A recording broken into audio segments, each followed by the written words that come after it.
Hello everyone, আজকে যাব দীঘায়। আর কিভাবে কি রেডি হই সেটাই আজকে তোমাদের সাথে শেয়ার করব। তো চলো, কী পরে যাব সেটাই আগে আমি রেডি করে নিলাম। এবার আমি জামাটা নিয়ে চলে এসেছি, দেখো পরেও ফেলেছি।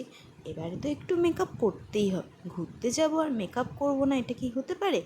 চলো, প্রথমেই আমি আমার খুব পছন্দের একটা ময়শ্চারাইজার ক্রিম, যেটা আমি সবসময় মাখি, সেটাই আমি ইউজ করে নিলাম ভালো করে।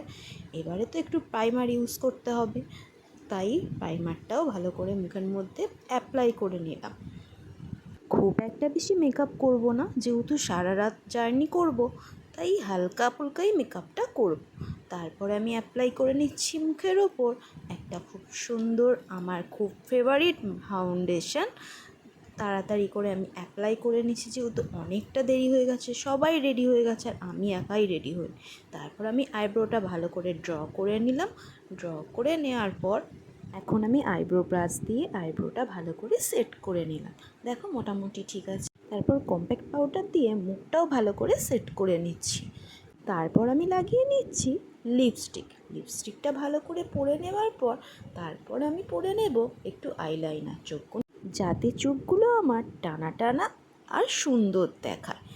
এবার আমি অ্যাপ্লাই করে নেব আমার খুব ফেভারিট মিষ্টি একটা মাস্কারা, সেটাই আমি অ্যাপ্লাই করে নিচ্ছি। কেন, প্রত্যেকবার আমি সাজগোজের পরে ভাবি চুলটা আমি কিভাবে বাঁধবো, কারণ আমি চুল বাঁধতে একদমই পারি না। যাই হোক, বেঁধে নিয়েছি, এবার সিঁদুরটা পরে নিয়েছি। এবার আমি পরে নিলাম কানের। এই কানেরটা আমাকে না আমার মা কিনে দিয়েছিল, তাই আমার কাছে একটু বেশি স্পেশাল। দেখো মোটামুটি আমি কিন্তু রেডি হয়ে গেছি। হাতের মধ্যে এবার রিস্টওয়াচটা পরে নিলাম, পারফিউমটাও এবার অ্যাপ্লাই করে নিলাম।